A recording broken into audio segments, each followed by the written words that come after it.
Welcome everyone to this week's Founder Chat. This week I am talking to Sydney Hampshire, who is the co-founder of Click&Push Accessibility Inc. It's my first time meeting Sydney. I know, Sydney, you've been working with some of our advisors through the ARM program in Edmonton, one of the coaching programs that's there. That's fantastic. So I'm really excited to get to know more about Click&Push because I've just kind of read through some documentation, and I see here that you provide those with mobility limitations information about accessibility features and constrictive barriers so that they can so that they're able to explore public spaces without fear of the unknown. So I kind of know the basics, but I'm really excited to dig in and understand better where this business came from, about you as an entrepreneur, and about and lessons learned about the vision for Click&Push, where you're going, all of that kind of good stuff. I'm really excited to learn more about that. So welcome to Founder Chats. For anyone who's not been here before I forget, so essentially this is 30-minute casual conversation, interview style conversation. But if you're here with us live on Instagram, or if you're on IGTV or watching this on YouTube later, feel free to leave a comment and say hello and ask any questions that you might have, and we'll make sure to get those over to Sydney. And my name is Melanie. I'm one of the co-founders and managing partners at Volition, and we build connectivity, capacity, and knowledge in global startup ecosystems. And one of the ways we do this is through community building, through activities just like this, where I get to engage with and meet some of the incredible founders in our community. And I think we've done around 40 of these now. I should start looking at that number in future, but I believe it's around 40 of them. And I always really appreciate it and get a lot of energy from talking to people such as yourself. So I'll stop chit-chatting at this point in time and hand the mic over to you if you want to provide one of those kind of introductions of sorts as to who you are, but also a little bit more about Click&Push, and then we'll get into the details around the origin story and vision. Over to you. Perfect, can do. So yeah, like you said, my name's Sydney Hampshire. I grew up in a really small hamlet in northern Alberta. And while I was living there, I had a stroke when I was 9. So I've kind of lived with my own mobility limitation for most of my life. Luckily, it's not as big of a deal now, right? Like, I manage quite well. I can walk unassisted. I am like trying to run. That's like the big goal right now. And so that kind of push for rehabilitation and for gaining function in my own life, I guess kind of pushed me on a career path into rehabilitation medicine and into a lab at the University of Alberta that has a core, a research core that's specifically dedicated to manual wheelchair propulsion and looking at how manual wheelchair users push themselves. And so there I kind of really saw how, you know, I have my own mobility limitation, and it kind of affects my life. I plan a little bit, maybe too much. But if you're a manual wheelchair user or have a greater mobility limitation, you really are a super planner, right? Like, you are constantly worried about what's going to go on when you leave your front house, right? When you leave your door. What barriers are going to be there, what accessibility features, what do you have to bring, right? And so that I would say pushed us to get going on this journey. But I don't want to jump too far because I think that's probably one of your questions, but is that a good lead? Or? Yeah, I think so. I think that's really interesting. Thank you for sharing that. And yeah, fascinating that I always love talking to and find it really interesting talking to founders who come from the lab and transition into entrepreneurship. I think it's a really interesting move, and I'm always curious about what that piece was like for you and how you got the support you needed to do that. I know this is kind of a question out of left field, but I always like to dig into that because I talk to a few, not many women in particular, who make that move between deep tech and academic side of things, the lab, into the entrepreneurship space. And so what is the timeline on this, and what did that look like for you? Sure. So Click&Push was incorporated in 2018, and I joined the lab, I think, in 2017 for my master's degree. So it was all pretty quick.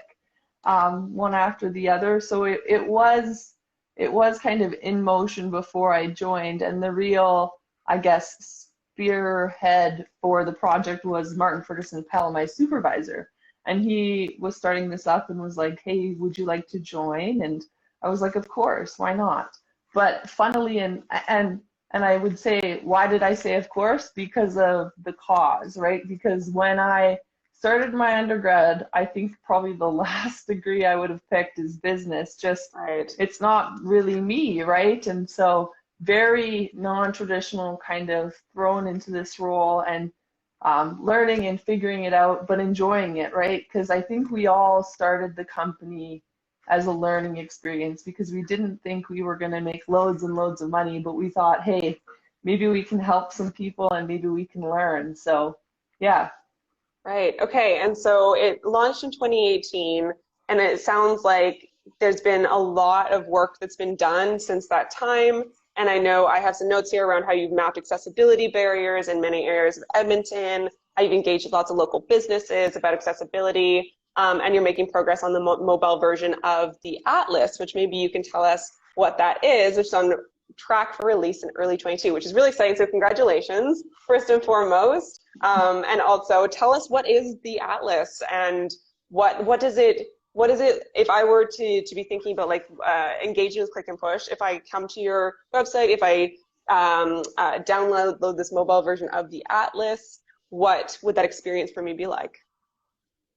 Sure. I just thought of like 6 different like starts. So Yeah. maybe I'll start where you ended, which is so our mobile phone app, the Atlas, right now is live as a web app. So if you go to our website, clickandpush.ca, you can find the link to it, and you can log in, create an account, and start adding barriers, and they'll be available on that web app, and then in the future they'll be available on the full-fledged app. And I mean, the full-fledged app will have more features. You'll be able to add your barriers in like a voice to text mode instead of having to manually add them like you do right now, which will be huge. I mean, if you're a manual wheelchair user or a cyclist, or even sometimes when you're walking, you don't really want to stop and take out your phone and add it. So we are trying to make it as easy as we can so that people will add the barriers, because as I said before, like the biggest thing for people with mobility limitations is just not knowing what's going to be out there when they leave. And so the more that we can provide to people, hopefully the less anxiety they'll feel, they'll be less isolated, they'll be more independent, which is the big thing, right? I mean, we all have these lives that we live and we want to reach our goals. And if you're constrained because you've never been to a place before and you don't know if you can go, or you don't have somebody to go with you, then you can't go. And that is just devastating sometimes. So that's the real goal, is to ease people's minds and allow them to go out in the public world like we do without fear. And you had touched a little bit on, you know, what have you done in the 3 years kind of thing. And I would say it hasn't been linear. It's been very like all over the place, because in our lab, the Atlas was not our first technology that we wanted to commercialize. We actually wanted to commercialize this Fitbit-like device because we had this goal in the lab that technology shouldn't live in the lab, that it should go out there into the world and help people. And so we went from that, and then we went to, well, maybe this would work with bikes. And then we went to, well, the big thing is actually knowing where the barriers are, because tracking where you've been and tracking your exercise, which is our idea, our first idea was like a Fitbit. That's nice to have, but what's really like need to have is where are the barriers. So I hope that answers so that you can then your point. Go out. Yeah, no, absolutely. And so that my idea is that, so how I'm understanding it is, if I'm making use of Click and Push, I can use this right now web app and eventually mobile app in order to understand the spaces that I'm going into, but also to track what barriers are there that may not already be documented in a map. Is it like a map that I can see that I'm looking at, or what? Are you allowed to Yeah, tell it us is. that?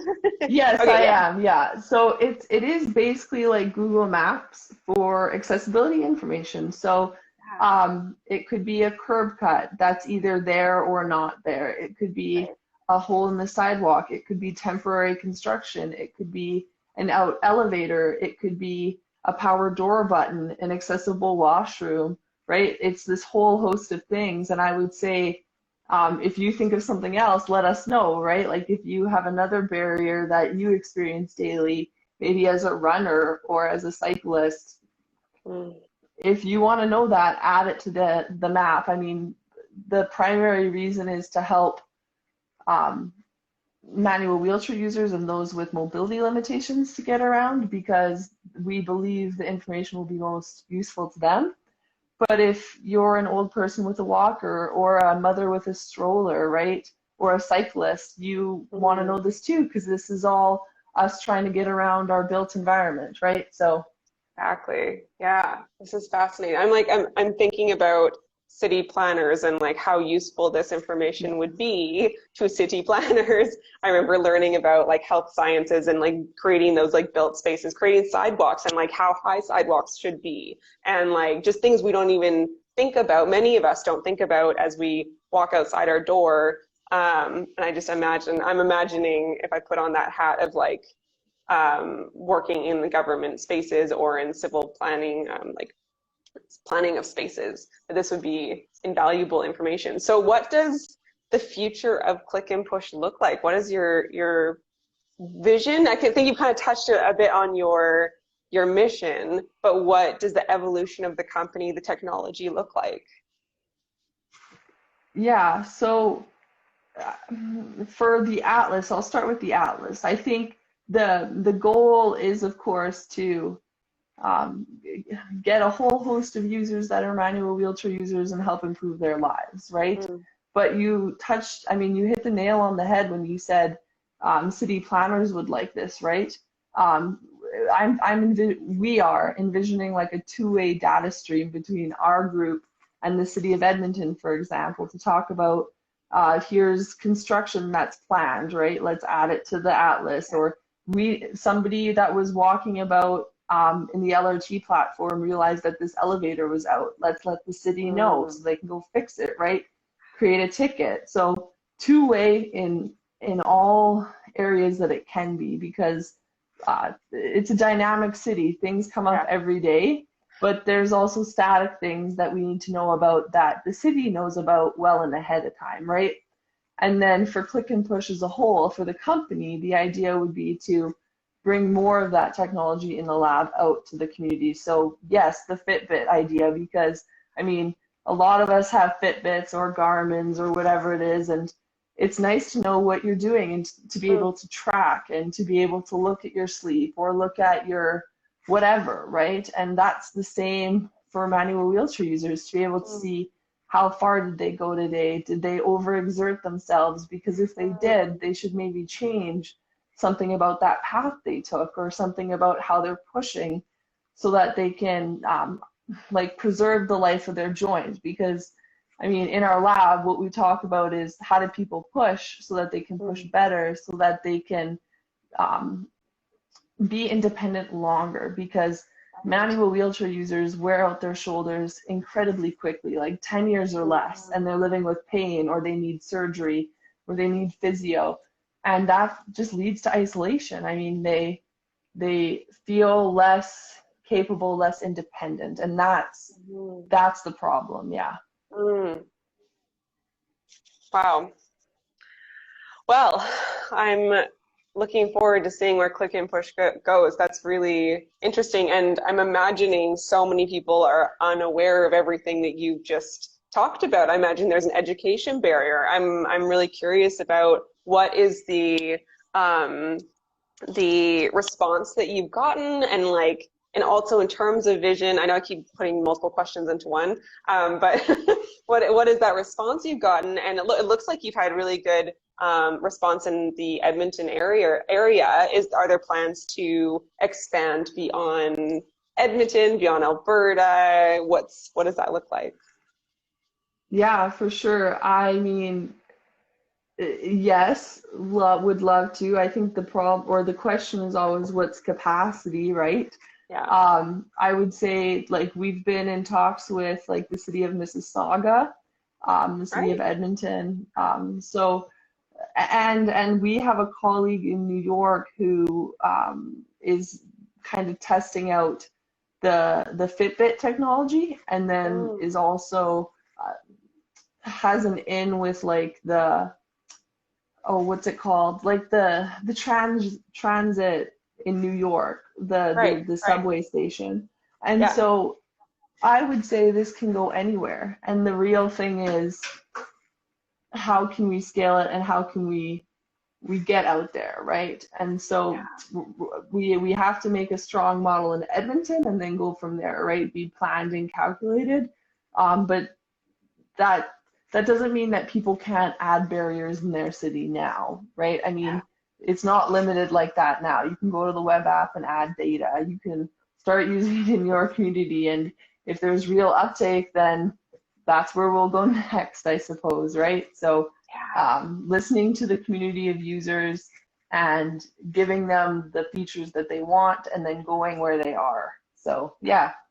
Oh, it's amazing. I have so many ideas in my mind. I want to like work with schools. Can you know how like a lot of schools do like participatory research or like those like photo research. They have students go out into the world and take pictures of things and like understand their lived environment. And it could just be like they use Click and Push for those activities that they're doing for school, and then that would be like putting data into the system. I think it's fantastic. Yeah, no, I completely The agree. dream. And I would build off that and say, like, why not do a scavenger hunt, like a mapping Exactly. scavenger Yeah. hunt?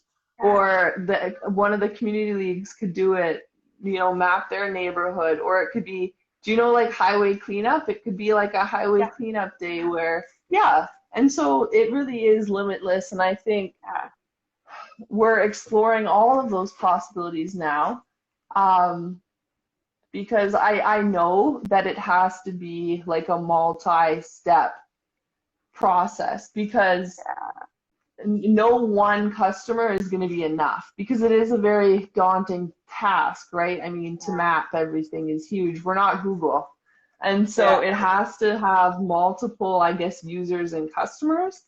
And all those people that you mentioned are what we're looking at. And I would say Click and Push and the Atlas's advantage over others is that we're looking at all of those and we're really, really, really listening to the user because there are other apps out there and there are other devices, but none of them get to the like whole problem, right? Like they'll map Mhm. individual buildings or they'll say this place is accessible, but they won't route plan, right? I mean, that's a Right. big thing that the Atlas does that others don't do is it'll help you get from point A to point B on the Hmm. path that's either the easiest for you, like less exertion, Yeah. or has the least barriers. And so, Right.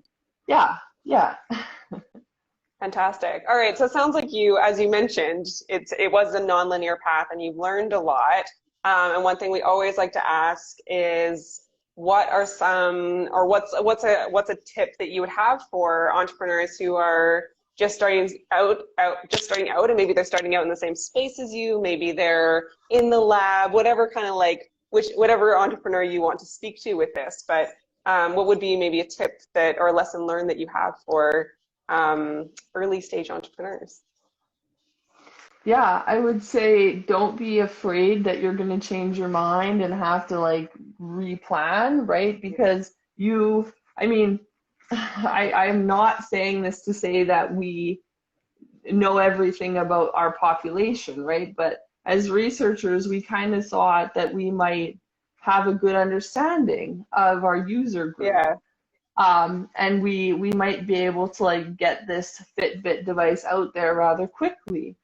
And we just kind of realized that, this isn't really the best thing to start with, right? And we right. were okay with being wrong and trying to figure out what the next step would be. So don't be afraid of that. And then I've kind of said this a lot is listen to your customer, right? And like Yeah, really understand them and really put effort into that. And I'm sure if you're in the startup field, you've heard that too many times because people are always saying it, and it's kind of like, well, how many people do I have to talk to, and blah, blah, blah. And I would just say, until you feel like you truly as the individual understand kind of the ideal customer and what your users need, right? Because in our case, at least, the only way we can get people to use it is if they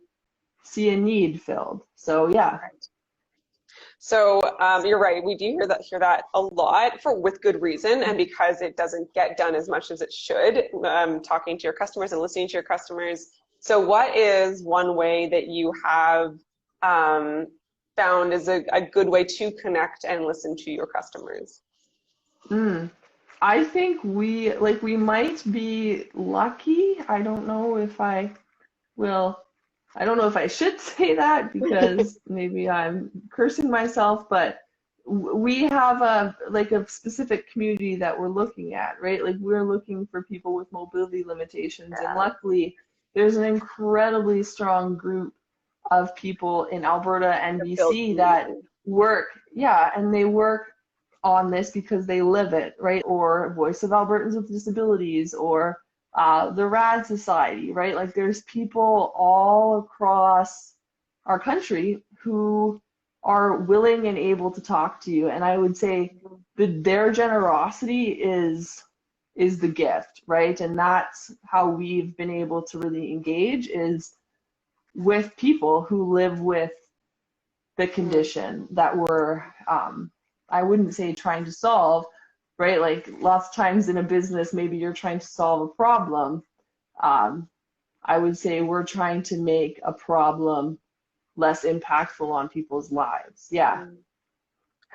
So just reaching out to people and talking to them is what I'm hearing. Having phone calls and meetings and all those old-fashioned good things. Yes, exactly. And asking those people who they know and talking to them, right? And building the network and really taking the time to understand and listen and think, well, what's new in this conversation, right? Like I had my kind of idea in my head of what our customer would be, but what's different now? What did I just learn, and how can I add that to my list and make our product better for the people? Yeah, I love it. Thank you so much for sharing that context as well. I think it's like those practical pieces, and sometimes they may feel obvious, but it's very helpful to even just hear something that you were thinking and then say, oh, okay, that is how other people are doing it. It's not just me. And it's kind of like a validating point. So thank you for sharing that. And it sounds, I mean, you're doing amazing things. And I know that, and I wanted to ask, how can we, as your community, support the work you're doing and support your vision? Yeah, I would love your support. I think that's what really keeps us going, right? Is seeing new people and talking to them about it and kind of seeing like that glimmer in their eye that, you know, inspires me to kind of keep going, right? And shows me that people actually care, because it's easy to get bogged down, right? So follow us online, like go to our website, sign up to our mailing list, email us, email me, any way you'd like. Like if you'd like to volunteer and get involved, we always have positions. If you're listening and you're like, this is me, email us, let us know like what you need, right? We're always here to listen, and we're always there to bring new people on the team. I mean, this summer, the people we brought on, I'm completely like enamored with. Like the work that they're doing is excellent, and then also the passion that they show, right? So if you want to get involved with that and have some fun, like come join us. I'd love it. I'd love to see you. Fantastic. All right, so people can find you at clickandpush.ca, is that right? Yes, and at info@clickandpush.ca, and that's okay. Not and, but the letter N. And yeah, Click and Push. All right, and also they can find you at Click and Push on Instagram and on Facebook. And as Sydney just mentioned, get on there, follow, like, share, engage with the content, provide feedback, share with everyone you know. so that we can help get the word out and get more people involved and more people know about this, and have some of that creative networking, like me thinking about, oh, like this person might be interested in this and whatnot. So that's all those good things are always very helpful for small businesses and startups that are growing. So very exciting. All right, so I know we are running out of time here, but I know that there's also a really cool topic of conversation that we might have to dive into in the future more, but maybe I just wanted to bring it up because I really liked it. So we always ask, what is something that's like a soapbox or a really interesting like conversation that the founders want to talk about, or the people we're interviewing want to talk about? And you mentioned, imagine yourself as a wheelchair user in your city. So I'm wondering if we can even pose this as like a challenge. Like, what are some things that people should be thinking about when they're putting on this kind of this lens and going out into their city? Yeah, so to be quick, I guess I would just say, like imagine your path to work, right? Like imagine whether that's getting into a car, right? Imagine how your car would have to be. Imagine where you'd have to park, right? Because parking is huge. People always park in accessible parking lots and where they're not supposed to, and they get in the way. And I hear about it all the time from my friends, and it's crazy, it's ridiculous. Or maybe you just have to like leave your apartment and go to the LRT. But what if the elevator's out, right, in the LRT platform? You have to go to a completely different stop. What if a power door button doesn't work and you're not strong enough to open it? What if it's winter, right? So I would just say every week or whenever you can, think about how would this work if I was like wheeling around, or if I had a walker, or I mean, you probably know if you have a stroller, right? So I would just say, think about that, and then you'll be amazed like how it kind of clicks in your mind, because for some people, they don't see it until they kind of start looking. And so I would really challenge you to just look about your city, and then also engage with people you know who have mobility limitations and understand and ask, right? Yeah. Understand better. I like it. It's a good challenge. Yeah. Thank you so much, Sydney. So is there anything that we didn't get to touch on here today that you had wanted to mention? I don't think so. I think I briefly mentioned like how happy I was with the team and inspired, and I just want to say again, like thanks to the team, thanks to the co-founders. I mean, I'm very lucky to have you all, and you push Click and Push, you push us forward. I mean, it's all you guys inspiring us. So yeah, thank you. Amazing. I love that. All right. So last question I always like to ask is, what is one thing that brings you joy right now? Oh, well, I feel like I touched on it, like my team. I really can't speak highly of them enough, like, because it's really easy as a startup to get bogged down and kind of wonder, is this going to work, right? And to have new people come around, and some of them who have never met somebody or lived and known somebody who's in a wheelchair, and then they kind of just see it, and to have them kind of see the mission, see the vision, and get involved is huge. And then also just our community of users, our network, all these people, I'm happy to call them my friends, and I'm always happy to meet new members. So if you're out there and you want to take part, let me know, because it'll bring me joy. Fantastic. Thank you so much. And yes, thank you to everyone also who has joined us here today, whether you joined us live or on IGTV or on YouTube. Those who just joined us now and missed the beginning, as I just mentioned, it will be on IGTV and YouTube, and so you can go back and learn more about Click and Push and about Sydney's journey, and about where Click and Push is going and how all the different pieces are going to fit together and how you can get involved and start learning more about accessibility in your city. So lots of good stuff in there, and really appreciate your time being here and sharing all of your knowledge with us, Sydney, again. And thank you to the Click and Push team, of course. And otherwise, I will be here next week again, same time, same place. In September, we are going to move to a different time. So I think this is the last time I'll be saying same time, same place, for this time anyways. So on August 24th, I'll be talking to Jessica McNaughton, who's the CEO and founder of Memory KPR, I believe located in Saskatchewan. But I will let you know next week. So great to be representing Alberta here today and Saskatchewan next week. And again, thank you so much for your time. We will see everyone again next week. Bye, everyone. Bye. Bye.